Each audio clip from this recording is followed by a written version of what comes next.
57:13 அதுல நயவஞ்சகர்களுக்கும் நம்பிக்கையாளர்களுக்கும் இடையே, அது கடைசியில 13ஓட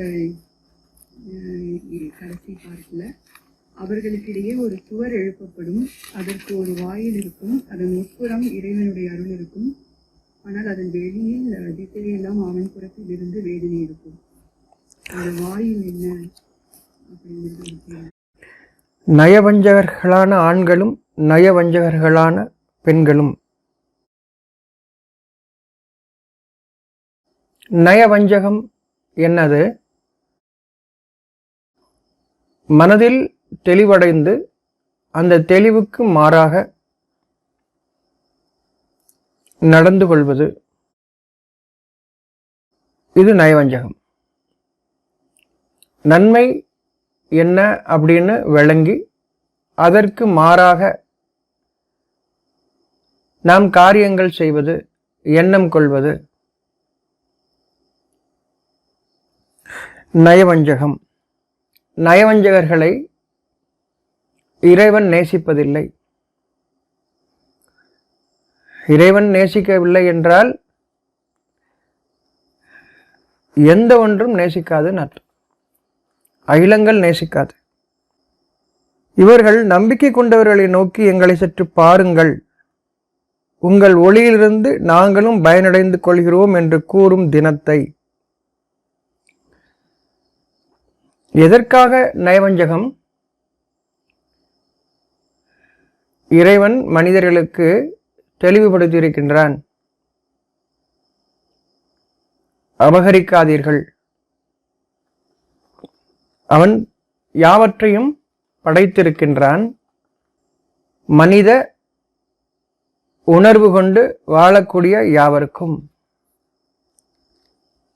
அதை பயன்படுத்திக் கொள்வதற்காக. ஆனால் அபகரிக்காதீர்கள். உங்களுடைய தேவைக்கு மீறி எடுத்துக்கொள்ளும் பொழுது நீங்கள் பயன்படுத்துவதும் இல்லை, தேவையுடையவர்களுக்கு அது சென்றடைய விடுவதும் இல்லை. ஆனால் இது மனிதர்களின் மனதில் வெறுப்பை உருவாக்குகிறது. அதிலிருந்து பாதுகாத்து கொள்ள இவர்களுடைய சூழ்ச்சி நயவஞ்சகம். அவ்வாறு தான் செய்யவில்லை என்பதை அவர்களுக்கு காட்டும் விதமாக நயவஞ்சகம். நயந்து பேசுகிறார்கள் வெளியே, அதாவது நல்லது போல் பேசுகிறார்கள், உள்ளத்தில் அவ்வாறு இல்லை என்பதை உங்களை படைத்தவன் அறிகின்றான். நயவஞ்சகம் என்று கூறுகின்றான். யார் நயவஞ்சகத்துடன் இருக்கிறார்களோ அவர்களுக்கும் அது தெரியும். அவர்களை படைத்த அந்த இறைவனுக்கும் தெரியும். நினைத்துக் கொள்கிறார்கள், இவ்வாறு நாம் நடந்து கொண்டால் நமக்கு ஒரு கேடும் இல்லை, இவர்கள் நம்மை நம்பி விடுவார்கள் என்று. நம்முடைய நன்மை யாவும் நம்மை படைத்தவனமிருந்து வருகிறது என்பதை நாம் மறந்துவிட்டவர்களாக, அதன் காரணமாக அவர்களுக்குரிய கூலி கிடைக்கக்கூடிய அந்த நாள். இந்த நயவஞ்சகத்தின் காரணமாக சொற்ப காலம் அவர்களுக்கு வாழும் இடம் உண்டு, தங்கும் இடமும் உண்டு, சொற்ப காலம். பின்னர் அவர்கள் அந்த தினத்தை, உங்கள் ஒளியிலிருந்து நாங்களும் பயனடைந்து கொள்கிறோம் என்று கூறும் அந்த நாள் வெளிப்படையாக வருவாங்க. எனக்கு உங்களுக்கு கிடைக்கிறதுல எங்களுக்கு கொஞ்சம் கொடுங்கன்னு சொல்லக்கூடிய அந்த நாள். அதற்கு முன்னர் நயவஞ்சமாக நாங்களும் உங்களை போன்றுதான் என்று கூறிக்கொண்டிருந்தவர்கள் அந்த தினத்தை அடைவார்கள். அவர்களுக்கு கூறப்படும், உங்கள் பின்புறம் திரும்பிச் சென்று பின்னர் ஒளியை தேடிக்கொள்ளுங்கள். எந்த வாழ்க்கையை நீங்கள் வாழ்ந்து கொண்டிருந்தீர்களோ அந்த வாழ்க்கையின் பக்கமே நீங்கள் சென்று உங்களுடைய ஒளியை நீங்கள் தேடிக்கொள்ளுங்கள். இதுதான் சிறந்தது, இதுதான் சரி என்று நீங்கள் வாழ்ந்து கொண்டு நயவஞ்சகத்துடன் இருந்தீர்களோ, தெளிவடைந்த பின்னர், தெளிவு கொடுக்கப்பட்ட பின்னர் எந்த வாழ்க்கை வாழ வேண்டும் என்று நீங்கள் நினைத்து கொண்டிருந்தீர்களோ அந்த வாழ்க்கைக்கு நீங்கள் திரும்பியும் சென்று உங்களுடைய தேவையை நிறைவேற்றிக் கொள்ளுங்கள் என்று கூறப்படும். இப்போ இது யாருக்கு கூறப்படும்? யார் நயவஞ்சகமாக இருந்தார்கள் என்பதை அறிந்து கொண்டு நம்முடன் இருக்கக்கூடியவர்கள் தான், மற்றவர்கள் அல்ல, நம்முடன் இருக்கக்கூடியவர்கள். நமக்கு தெளிவாக தெரிந்த பின்னர், நன்மை என்று தெரிந்த பின்னரும் அவர்கள் விலகிச் சென்று நயவஞ்சகமாக நம்மிடம் பழகி நன்மையை கொடுக்கக்கூடியவர்களாக நம்ம ஒருத்தருக்கு உதவி செய்யறோம் அப்படின்னா அவரிடம் ஒரு சிரமம் இருக்கிறது, அவர்களுக்கு ஒரு கஷ்டம் இருக்கிறது, நல்ல மனிதர்களாக இருக்கிறார்கள், அவர்களுக்கு நாம் நம்மால் முடிந்த உதவியை செய்கின்றோம், கொடுக்கின்றோம். நமக்கு என்ன கொடுக்கப்பட்டிருக்கிறதோ அதை கொண்டு அவர்களுக்கு உதவி செய்கின்றோம். அவரிடம் இருந்து ஒன்றை எதிர்பார்த்தல்ல. மனிதர்கள் யாவரிடமும் குறைகள் உண்டு. அந்த குறைகளை நிவர்த்தி செய்வதற்காகத்தான், அதிலிருந்து மீள்வதற்காகத்தான் இறைவனிடம் திரும்பியவர்களாக, இறைவனையே நோக்கியவர்களாக இருக்கின்றார்கள். நன்மையை கண்ட நாம் அவர்களுக்கு உதவி செய்ய எண்ணம் கொள்ளும் போது நமக்கு கொடுக்கப்பட்டதிலிருந்து கொடுக்கின்றோம், அவளிடம் இருந்து எதிர்பார்த்து அல்ல. அவளிடம் உள்ள குறைகள் இருக்கவே செய்கின்றன. ஒவ்வொருவரும் யார் உதவி செய்ய வேண்டும் என்று எண்ணம் உங்களுக்கு ஏற்பட்டதோ, அந்த எண்ணத்திற்கொண்டு செயல்படுகின்றீர்களோ, அந்த எண்ணத்திலிருந்து இன்னும் அதிகமாக வேண்டும் என்ற எண்ணத்தோடு, எனக்கு என் இறைவன் கொடுத்ததிலிருந்து நான் கொடுப்பது அதிகப்படுத்தப்பட வேண்டும் என்ற எண்ணம் கொண்டு நாம் ஒவ்வொருவரும் அவரிடமிருந்து பெற வேண்டும் என்ற எண்ணத்தோடு அல்ல, நயவஞ்சகத்தோடு நாம் பழக வேண்டாம். கொடுக்கப்பட்டதிலிருந்து கொடுத்து வாருங்கள், உதவி செய்து வாருங்கள். நன்மையை நாம் காணும் பொழுது நயவஞ்சகத்தோடு நாம் ஒருபோதும் உள்ளொன்றும் புறமொன்றும் வேண்டாம். நல்ல எண்ணம் கொண்டு உதவுவதற்காக நீங்கள் உங்கள் காரியத்தை செய்யும் பொழுது அதற்கு மாறாக ஆக வேண்டாம். அதாவது கொடுக்க வேண்டும் என்ற எண்ணத்திலிருந்து மாற வேண்டாம். என்ன இருக்கிறதோ அந்த எண்ணம், உணர்விலிருந்து அல்லது நல்லெண்ணம் கொள்ளுங்கள். நல்லபடியாக அவர்கள் வாழட்டும் என்று எண்ணம் கொள்ளுங்கள், அது போதும். நமக்கு என்ன உதவ முடியுமோ, அவர்களுக்கு எதில் குறை உண்டோ அதில் நமக்கு எவ்வாறு உதவ முடியுமோ உதவுங்கள். உதவ முடியவில்லை என்றால் நல்லெண்ணம் கொள்ளுங்கள். நயவஞ்சகத்தோடு அல்ல. நயவஞ்சகம் உள்ளொன்றும் புறம் ஒன்றும் இருப்பது நயவஞ்சகம். அவர்கள் உணர்வை கொண்டு வாழக்கூடிய மனிதர்களாக இருக்கும் ஒவ்வொருவரும் அறிந்து கொள்கிறார்கள். அறிந்து கொண்டு அவர்களுக்கு ஒரு சூழல் ஏற்படுகிறது.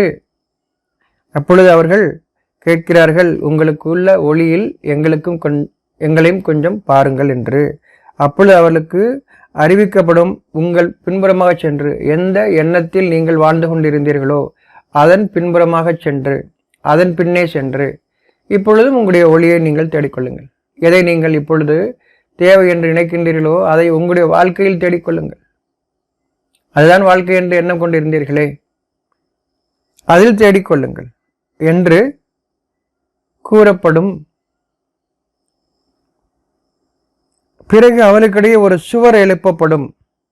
இறைவன் கூறுகின்றான், இப்பொழுது அவர்கள் உங்களை நெருங்க மாட்டார்கள். உங்களுக்கும் அவர்களுக்கும் இடையே ஒரு சுவர் எழுப்பப்படும். சுவர்னா நம்ம பார்த்துட்டு இருக்கக்கூடிய அந்த செங்கலும் மண்ணும் கலந்த அதா, இல்லை கற்களால் ஆனதா, அந்த சுவர் அல்ல. மனதில் சுவர் எழுப்பப்படும். அவர்கள் உங்களை நெருங்குவதற்கு அவர்களால் இயலாது. சோதனை உண்டு. அவருடைய நயவஞ்சகம் நீங்கும் வரை நெருங்க இயலாது. நயவஞ்சகம் இருந்தால் அவர்கள் விலகிச் செல்வார்கள். இறைவன் ஒரு சுவரை எழுப்புவான். அதன் பக்கம் அதற்கு ஒரு வாய் இருக்கும், அதன் உட்புறம் இறைவனுடைய அருள் இருக்கும். ஆனால் அதன் வெளியில் திசையெல்லாம் அவன் புறத்திலிருந்து வேதனை இருக்கும். என்ன நமக்கு கொடுக்கப்பட்டிருக்கோ அதிலிருந்து செஞ்சுவாங்க. ஒவ்வொருத்தருக்கும் அவர்களுக்கு தேவையானவை இருக்கவே செய்கின்றன. யாராக இருந்தாலும் தேவைகள் இருக்கிறது. இறைவனை முன்னோக்கி வாழக்கூடிய ஒவ்வொரு மனிதனுக்கும் தேவை இருக்கிறது. ஒவ்வொரு மனிதனுக்கும் இறைவன் கூறுகின்றான், நீங்கள் எப்பொழுதும் என்னுடைய தேவை உடையவர்களாக இருக்கின்றீர்கள். முற்றிலும் தேவையற்றவராக எவரொருவரும் இல்லை. இறைவனிடம் தேவை உடையவர்களாகவே மனிதர்கள் இறுதி வரை. இப்பொழுது இறைவனுடைய உணர்வு உங்களுடைய தேவைகள் நிறைவேற்றப்படுவதற்கும் நீங்கள் உதவுவதற்கும் இறைவனுடைய உணர்வு வழிகாட்டுகிறது. இறைவனுடைய உணர்வில் வாழக்கூடிய அவர்களுக்கு சுவர் எழுப்பிய பின்னர் இறைவன் நயவஞ்சகர்களுக்கும் நம்பிக்கை கொண்டவர்களுக்கும் இடையே ஒரு சுவரை எழுப்புகின்றான். அவர்களை நெருங்குவதற்கு இல்லை, அவரோடு பேசுவதற்கும் இல்லை. உங்களோடு பேசக்கூடிய ஒரு வாய்ப்பையும் அவர்கள் இழக்கிறார்கள். நீங்கள் இருக்கின்றீர்கள், அவர்களும் இருக்கிறார்கள். ஆனால் உங்களோடு பேசக்கூடிய ஒரு வாய்ப்பையும் அவர்கள் இழக்கிறார்கள்.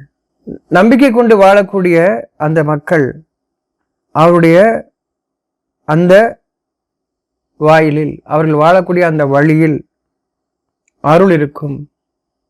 படிப்படியாக அவர்களுக்கும் தேவைகள் இருக்கிறது, ஆனால் அருள் இருக்கும். அங்கே அருள் இருக்கும். அவர்கள் நயவஞ்சகமின்றி, பொறாமையின்றி, போட்டியின்றி, தங்களுக்கு கொடுக்கப்பட்டதை கொண்டு இன்னும் தேவையுடையவர்களாக, தங்கள் இறைவனிடம் திரும்பியவர்களாக அவர்கள் வாழ்ந்து கொண்டிருப்பார்கள். ஆனால் நயவஞ்சகர்களுக்கு திரும்பும் திசையெல்லாம் வேதனை இருக்கும்.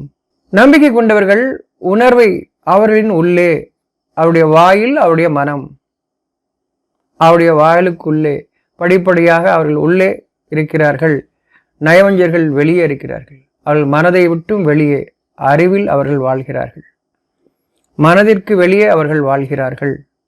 அங்கு திரும்பிய திசையெல்லாம் அறிந்த பின்னர், மனம்தான் நமக்கு வாழ்க்கை என்று அறிந்த பின்னர், அதை விட்டும் அறிவின் அடிப்படையில் வெளியில், மனதை விட்டும் வெளியில் அவர்கள் வாழ்கிறார்கள்.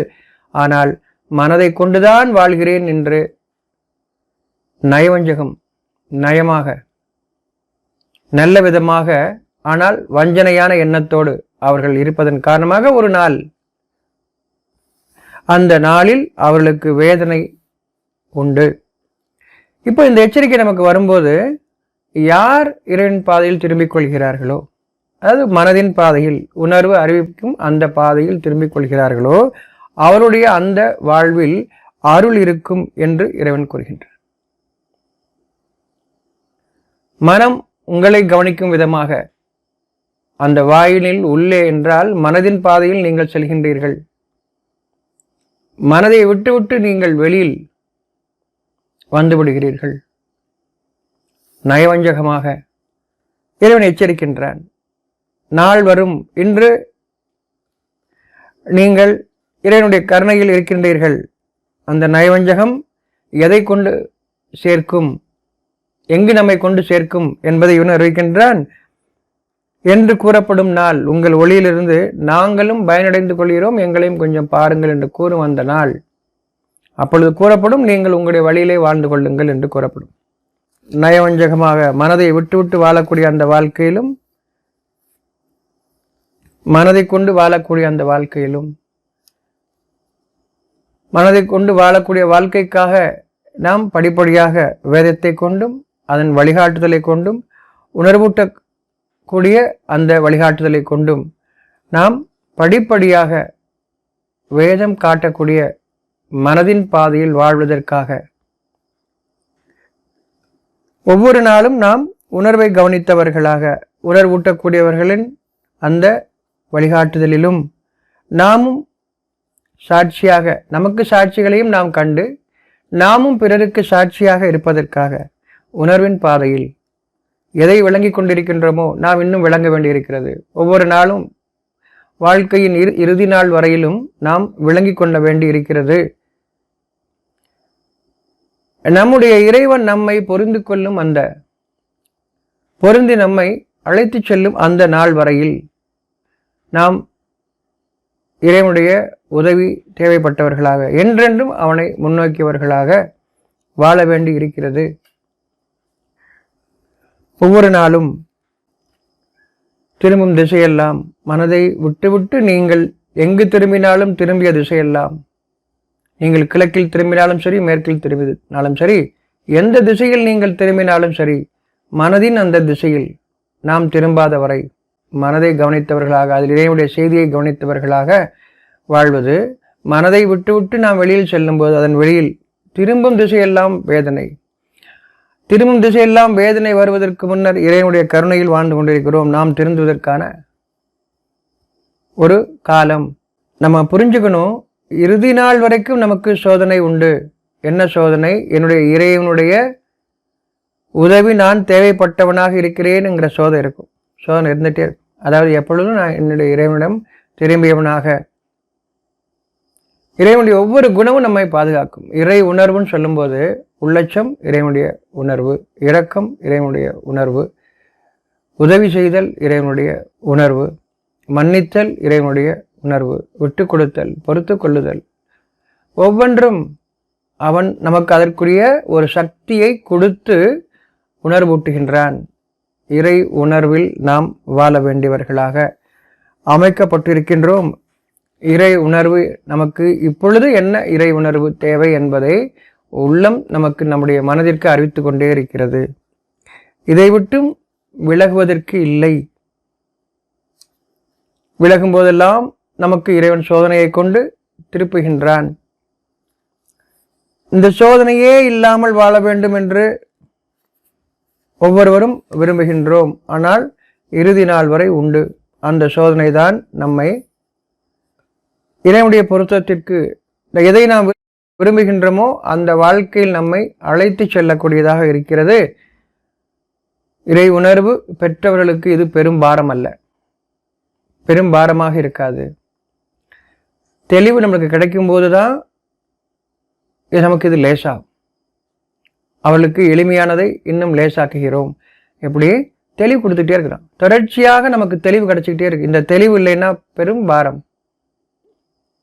கடைசி வரைக்குமே நமக்கு சோதனையா அப்படின்னா, தெளிவு கிடைச்சா அது சோதனை இல்லைன்னு புரியும். இது வார்த்தையாக இல்லை, வாழ்க்கையில அது நம்மளை வழிகாட்டிக்கிட்டு இருக்கு. பாதையை விட்டும் தவறிடாமல் இருக்கிறதுக்கு அந்த சோதனைகள் தான் நமக்கு வழிகாட்டிக்கிட்டு இருக்குங்கிற அந்த விளக்கம் உள்ளத்தில், இப்போ காதில் கேட்டுக்கிட்டோம், அது உள்ளத்தில் இறங்கும்போது அந்த தெளிவு, இது ஒரு கஷ்டமா இல்லை, பார்க்குறவங்களுக்கு கஷ்டமா தெரியும். புரியாம வெறும் வெற்றுக்கண்களால் பார்க்கும்போது அது கஷ்டமாக தெரியுது. ஆனால் உள்ளத்தில் அதை தெளிவு பெற்று பார்க்கும்போது அது லேசாக இருக்கு.